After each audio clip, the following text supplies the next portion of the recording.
Hello everyone, कैसे हैं आप सभी। मैं डॉक्टर स्वाति शर्मा इंग्लिश सूत्रा में आप सभी का स्वागत करती हूँ।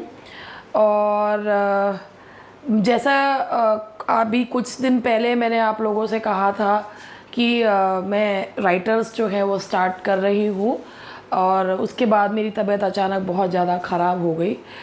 मुझे कोरोना नहीं हुआ है, मुझे वायरल फ़ीवर हो गया था, जिस वजह उसमें भी काफ़ी जो है वीकनेस आ जाती है, तो खड़ा नहीं हुआ जा रहा था। अब भी बोलने में थोड़ा सा जो है वो खांसी काफ़ी आ रही है। खैर, तो मैंने जो सोचा था कि मैं एक दिन बायोग्राफी पढ़ाऊँगी, उसके बाद अगले दिन वर्क्स कराऊँगी, फिर क्वेश्चंस कराऊँगी, मगर वो कुछ तबीयत ख़राब होने की वजह से बीच में क्रम जो है वो टूट गया। तो उस क्रम को दोबारा से मैं स्टार्ट कर रही हूँ आप लोग लोगों के लिए। और माफ़ कीजिएगा अगर आवाज़ कम जो है वो आ रही हो, तो ईयर प्लग्स लगा के थोड़ा सा एडजस्ट कर लीजिएगा। अच्छा, एक और बात आप लोगों से, बहुत बहुत धन्यवाद आप लोगों का। मैंने जो एक पोस्ट डाली थी और आप लोगों का इतना उस पर मुझे प्यार मिला। बहुत से लोगों ने मुझे जो है दुआएं दी हैं, बहुत बहुत अच्छे कमेंट्स जो हैं मुझे मिले। और अब सबका जवाब तो नहीं उस पर एक एक का दे पाती, लेकिन मैंने सोचा कि अब आप लोगों के सामने आकर, और बहुत बहुत धन्यवाद कि इतना प्यार देने के लिए। मुझे नहीं पता था कि मुझे इतना लोग प्यार करते हैं यूट्यूब पर। हाँ, कुछ जो हैं वो तो चिढ़ने वाले भी हैं, जो उटपटांग भी बोलते हैं, और लेकिन प्यार करने वाले बहुत ज़्यादा हैं। और इस बीच में आप लोगों के जिनको नहीं पता था कि भाई मेरी तबीयत ख़राब है, उस वजह से बस आप लोग एक चीज़ ये सोच लीजिएगा कि अगर मैं कभी किसी दिन नहीं आ रही हूँ या 2-3 दिन मेरा बीच में गैप हो जाता है, तो कुछ ऐसी सर्कमस्टांसेस बन गई होंगी जिस वजह से मैं नहीं आ पा रही हूँ। नहीं तो मेरी पूरी कोशिश ये रहती है कि मैं अपने यूट्यूब फैमिली को भी ज़्यादा से ज़्यादा टाइम दे पाऊँ। तो चलिए, फिर दोबारा से बहुत बहुत शुक्रिया आपके प्यार के लिए। ना केवल भारत से ही प्यार मिला, बल्कि पड़ोसी देशों से भी जो है वो मेरे फ़ैन फॉलोइंग जो है मेरी पड़ोसी देश तक भी पहुंच गई है। तो बहुत बहुत धन्यवाद इस इतने प्यार के लिए। और ये अपना प्यार बनाए रखिएगा हमेशा मेरे ऊपर, अपना प्यार आशीर्वाद। जो बड़े हैं वो अपना प्यार आशीर्वाद बनाए रखें, और छोटे हैं वो अपना प्यार हमेशा बनाए रखें। चलिए अब शुरुआत करते हैं। जैसे इससे पहला जो पार्ट है विलियम वर्ड्सवर्थ का, वो बायोग्राफी मैंने उसमें करवाई है, अगर आपने नहीं देखी हो तो देख लीजिएगा। अच्छा, उसके बाद का ये दूसरा पार्ट है। आज मैंने इसमें विलियम वर्ड्सवर्थ के 3 वर्क्स को लिया है। वो 3 वर्क्स में से 2 ऐसे हैं जो थोड़े कम पढ़े हुए हैं, तीसरा ऐसा है जो अधिकतर सबने पढ़ा हुआ है। तो मैंने कहा पहले वो वर्क्स लेती हूँ जो कम पढ़े हुए हैं, जिनके बारे में कम जानते हैं, तो पहले मैं वो वर्क्स करवा दूँ। तो मैं अभी आपको वो वर्क्स करवा रही हूँ। चलिए स्टार्ट करते हैं। पहला है, हमारी इस वर्क का नाम है character of the happy warrior. ये विलियम वर्ड्सवर्थ की पोयम है, character of the happy warrior. और इस पोयम में देखिए, ये इस पोयम की ओपनिंग लाइन्स हैं। Who is the happy warrior, who is he that every man in arms should wish to be? It is the generous spirit who when brought among the tasks of real life. तो चलिए पहले इस poem के बारे में बताने से पहले आप लोगों को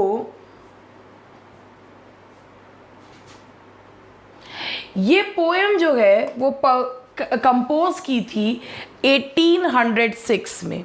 ये 1806 में वर्ड्सवर्थ ने कंपोज की थी लॉर्ड नेल्सन की डेथ पर। अब now who was this Lord Nelson? Lord Nelson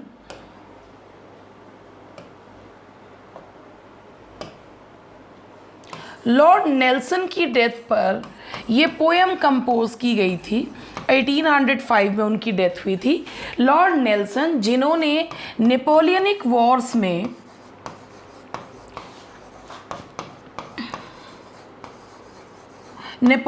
Wars में एक बहुत बड़ी भूमिका निभाई थी, जिनकी एक आँख में एक हाथ जो है वो कट गया था, एक आँख खराब हो गई थी, मगर he was a warrior, he was a true warrior.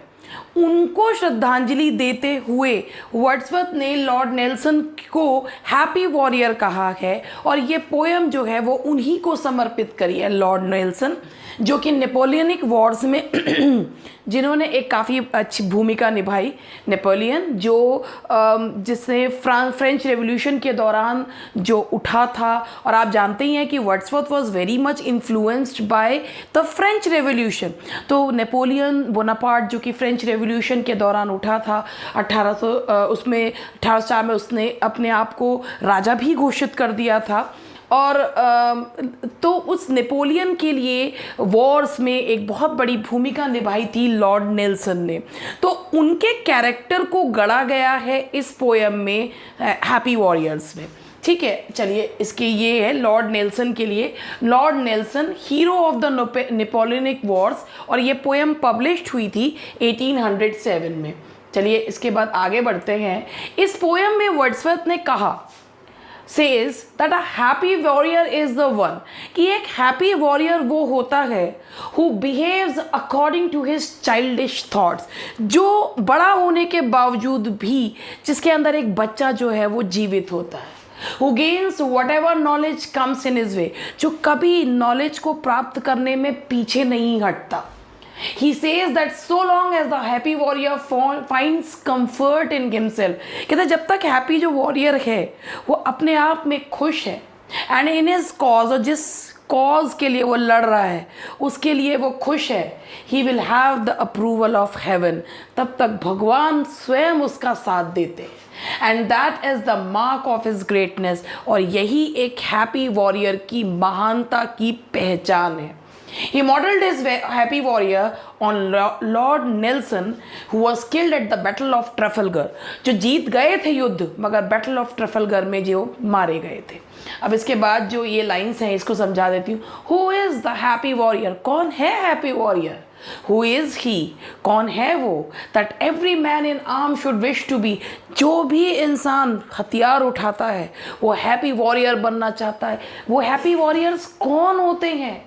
It is the generous spirit, ये वो होते हैं जिनकी आत्मा बहुत ही जेनरस होती है। Who when brought among the tasks of real life, वो हम सब के बीच में आते हैं। They take the tasks of real life, जो वास्तविक टास्क हैं, they take up those task. तो आई होप आपको ये character of the happy warrior, ये पोएम जो है वो अच्छी लगी होगी। बड़ी मोटिवेशनल सी, प्यारी सी, अच्छी सी पोएम है। तो चलिए आगे बढ़ते हैं। अब मैं जो नेक्स्ट पोएम है वो है नटिंग। ये नटिंग जो पोएम है ये एक 56 लाइन्स की पोएम है। ये ब्लैंक वर्ड्स में लिखी गई यानी कि इस पोएम में राइम स्कीम नहीं है। नटिंग जो है एक लड़का है, इस जो स्पीकर है वो अपने बॉयहुड का एक्सपीरियंस इसमें बता रहा है, और कि कैसे वो एक बार वुड्स में, जंगलों में गया था, और वहाँ पर अचानक से उस जंगल में उसे खुशी और गुस्सा एक साथ जो है मिला। आप ये मान सकते हैं कि इसमें उसने दो कॉन्ट्राडिक्टरी इमोशंस को बताया है। कहीं ना कहीं इसमें एक नेचर की वर्जिनिटी को मैन की सेक्सुअलिटी से समाप्त करते हुए दिखाया गया है। तो ये जो पोएम है nutting, it's a 56 lines poem, blank words में लिखी है, 1798 में लिखी गई थी, और ये एक स्पीकर के बॉयहुड एक्सपीरियंस के बारे में बताती हुई पोएम है। ये देखिए, इट सीम्स अ डे, ये लाइन्स हैं इसकी। इट सीम्स अ डे, हालांकि ये पोएम बहुत लंबी है, मैंने इसमें से कुछ लाइन्स निकाली हैं। It seems a day I speak of one from many singled out, कि एक दिन की बात है I speak of one from many single out, बहुत सारों में से मैंने एक निकाला है।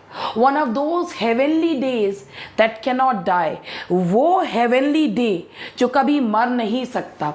आप देख रहे हैं हेवनली डेज, ये देखिए heavenly days that cannot die, दिन की बात की जा रही है, डाई। तो आप ये देख सकते हैं इसमें जो फिगर ऑफ स्पीच यूज़ करी गई है दैट इज़ मेटाफर, क्योंकि इसमें डे को ह्यूमन बीइंग से कंपेयर किया गया है।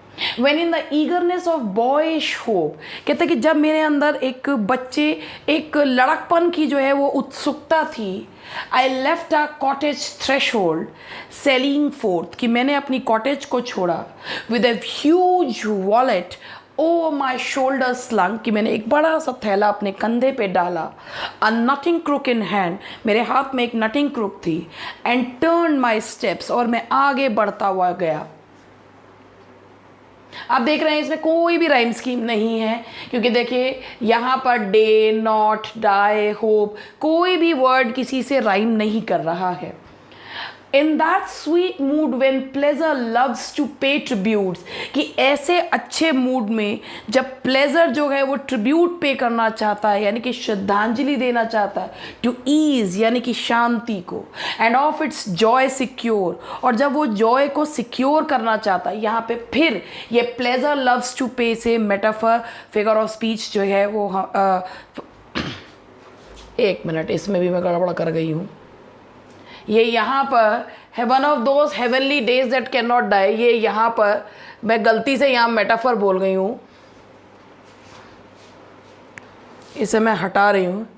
भाई दिन को ह्यूमन बीइंग से कंपेयर करा ये है, लेकिन इसमें ये ह्यूमन फीलिंग्स को बताया गया है, तो ये पर्सोनिफिकेशन है, मेटाफर नहीं है। I am sorry for that, ये पर्सोनिफिकेशन है, मेटाफर नहीं है। ये इसको याद रखिएगा, that's personification.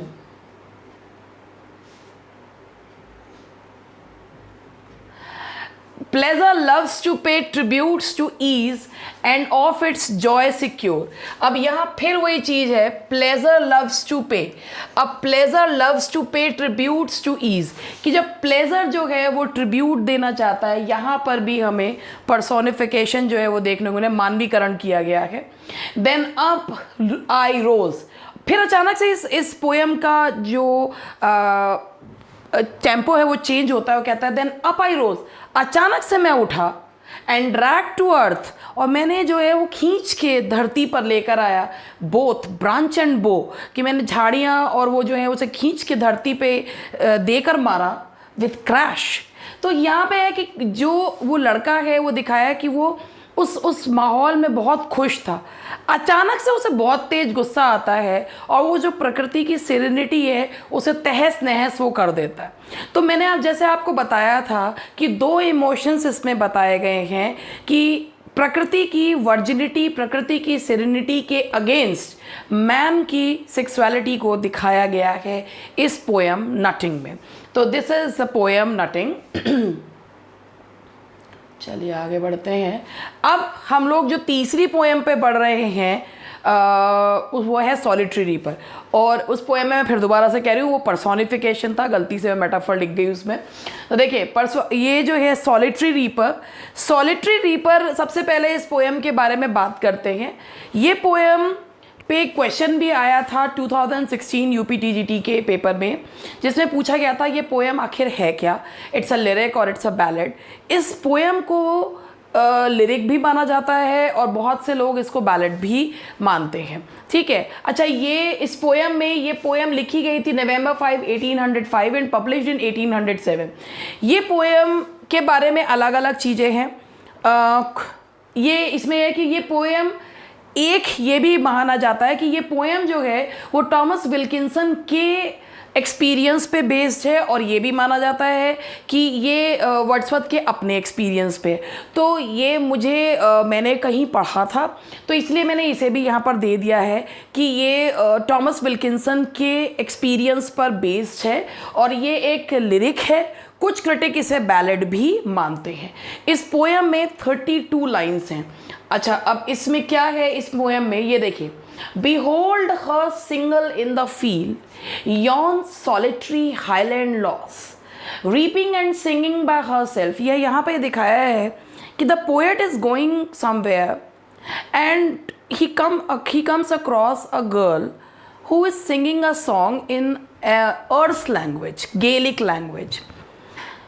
The poet is unable to understand that particular language, but the voice is so melodious that he thinks only about that voice. So this poem is about that girl. उस लड़की के बारे में है जो ours language में गाना गा रही है. देखिए, behold her single in the field. Behold, look at her. Behold, देखो उसके सामने single in the field, वो अकेली खड़ी है. Yon solitary highland loss. Yon solitary, yon मतलब होता है yonder, सामने. Solitary, अकेली. Highland loss. Highland का मतलब है mountainous region in northern Scotland. Mountainous region in northern Scotland में ये कहते हैं Highland में लड़की वो खड़ी हुई है. Loss means होता है लड़की वो खड़ी हुई है. Reaping and singing by herself. वो फसल काट रही है और गाना गा रही है. Stop here, या तो यहाँ रुको और उसका गाना सुनो, और gently pass, या यहाँ से निकल जाओ.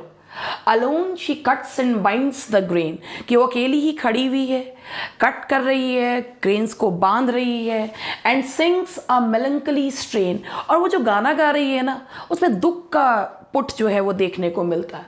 Oh listen for, देखिए, oh listen, यहाँ पर oh listen for the vale profound, कि चारों तरफ घाटी जो है, सुनो कि चारों तरफ घाटी जो है वो गूंज रही है. Is overflowing with the sound, उसकी आवाज़ से गूंज रही है.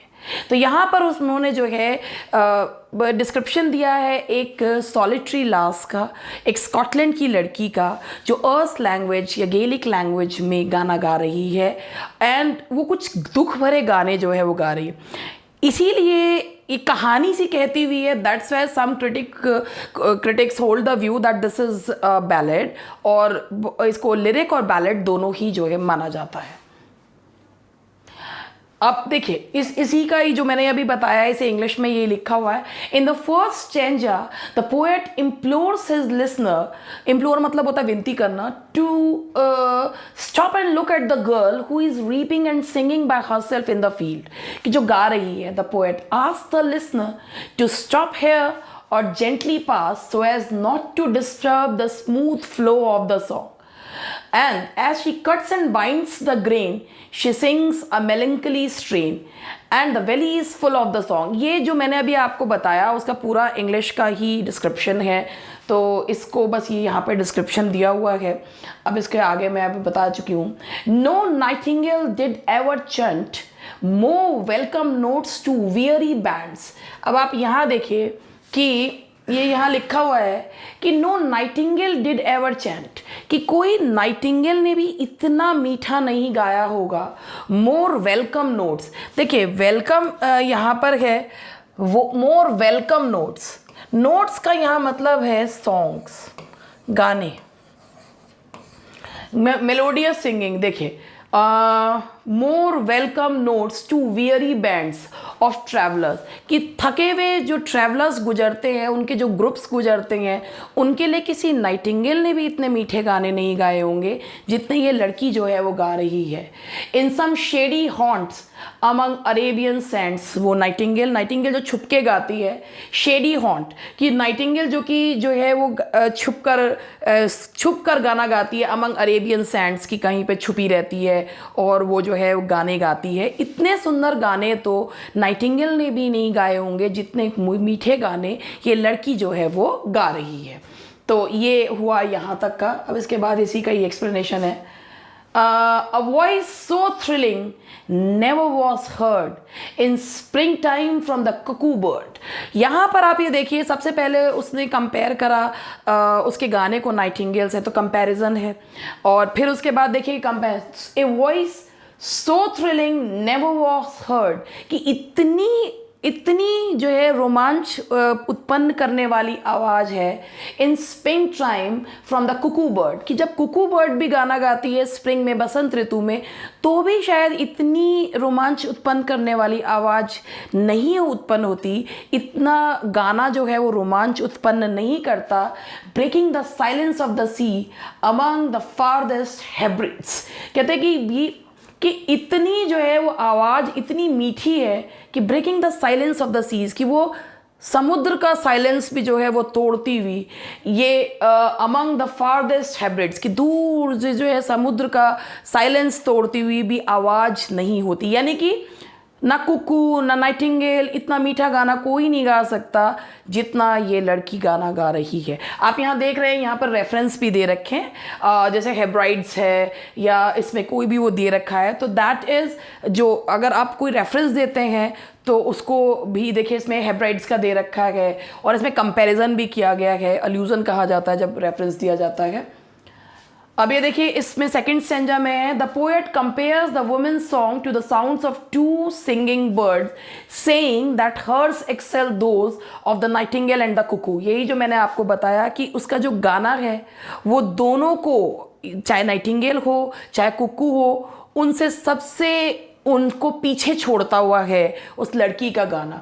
The women sound is more welcome than any chant of the nightingale to tired travellers in the Arabian desert, कि अरेबियन डेजर्ट में जो थके हुए यात्री होते हैं उनको नाइटिंगेल का गाना इतनी स्फूर्ति नहीं देता जितना उस लड़की का देता है। And that the Kuku bird in spring never सैंग with a voice so exciting, और कुकू बर्ड भी इतनी एक्साइटिंग वॉइस में नहीं गाती जितनी ये लड़की गा रही है। Will no one tell me what she sings? क्या कोई मुझे नहीं बताएगा कि वो क्या गा रही है। अब here we come to know that she is singing in some different language which is incomprehensible for a poet, for the poet. उसको वो भाषा नहीं समझ में आ रही है, तो perhaps the plaintive numbers flow. Plaintive का मतलब होता है sad, कि जो वो सैड सॉन्ग्स, ये नंबर्स का मतलब है सॉन्ग्स, कि जो वो ये गाने गा रही है, ये जो सैड सॉन्ग्स वो गा रही है for old unhappy far of things, शायद कुछ दुख भरी चीज़ों के लिए ये गाने गा रही है। एंड बैटल्स लॉन्ग अगो, शायद इन गानों में उन लड़ाइयों का जिक्र है जो बहुत लंबे समय पहले लड़ी गई। और is it some more humbly familiar matter of today. अब चूंकि उसे भाषा समझ में नहीं आ रही है इसलिए वो पूछ रहा है, या वो कुछ ऐसा मैटर गा रही है जो डे टू डे लाइफ का है, सम नेचुरल सॉरो, कुछ ऐसा दुख, दर्द, पीड़ा, that has been and may be again, जो है और आगे भी हो सकता है। In the third stanza the speaker is utterly charmed by the women's song, कि भाई वो किस बारे में गा रही है, तो ये इसी का ही जो है वो एक्सप्लेनेशन है। चलिए आगे बढ़ते हैं। Whatever the theme the maiden sang, चाहे कुछ भी थीम हो जो उस लड़की ने गाई है, as if her song could have no ending, ऐसा लग रहा है जैसे उसके गाने की एंडिंग ही नहीं है। I saw her singing at her work, मैं देख रहा हूँ कि वो काम कर रही है और गाना गा रही है। And over the sickle bending, और वो अपनी सिकल हंसिया को कहते हैं, उस पर झुकी हुई है। I listen motionless and still. आप देख रहे हैं यहाँ पे जो ये मोशनलेस एंड स्टिल कहा है, उसका मतलब ये है, मोशनलेस एंड स्टिल मतलब कि गाने ने उसके ऊपर ऐसा असर किया है कि वो डम्बस्ट्रक हो गया है बिल्कुल। As I mounted up the hill, और जैसे ही मैंने हिल पर चढ़ना शुरू करा, the music in my heart I bore, कि वो म्यूज़िक को मैं अपने सीने में ले जा रहा हूँ। Long after it was heard no more, मैं चलता चला जा रहा हूँ, अब गाने की आवाज़ नहीं आ रही, बट मेरे दिल में वो गाना हमेशा के लिए कैद हो गया है। और यही इसकी है। अब यहाँ पर इसका फॉर्म देख लीजिए, स्टेंजाज के बारे में। ये पोएम जो है इसमें 4-8 लाइन स्टेंजाज हैं, और जो इसमें फर्स्ट सेट द सीन, पहला जो है वो सीन बताता है, सेकंड बर्ड से कंपैरिजन दे रहा है, थर्ड बता रहा है कि मीनिंग क्या है सॉन्ग का, और फोर्थ ये बताता है कि उस गाने का स्पीकर के ऊपर क्या इफेक्ट पड़ा। ये पोयम आयम्बिक टेट्रामीटर में लिखी गई है। इस आयम्बिक टेट्रामीटर का क्या मतलब होता है इसके बारे में मैं आपको बता देती हूँ। आयम्बिक का मतलब होता है one unstressed and one stressed syllable, एक अनस्ट्रेस्ड और एक स्ट्रेस सिलेबल जिसका सिंबल ये होता है, इसे आयम्बिक कहते हैं। और टेट्रामीटर का मतलब होता है 8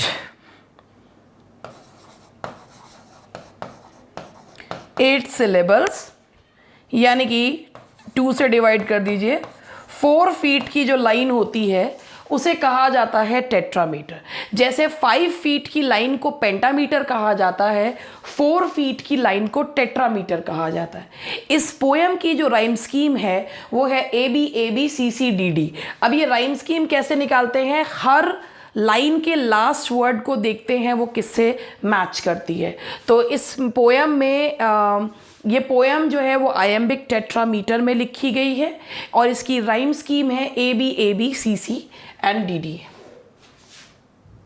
और फिगर ऑफ स्पीच देखिए, इसमें पोएट कंपेयर कर रहा है नाइटिंगेल से एंड कुकू से, तो वो है मेटाफर। और एपोस्ट्रोफी है, the poem begins with an apostrophe.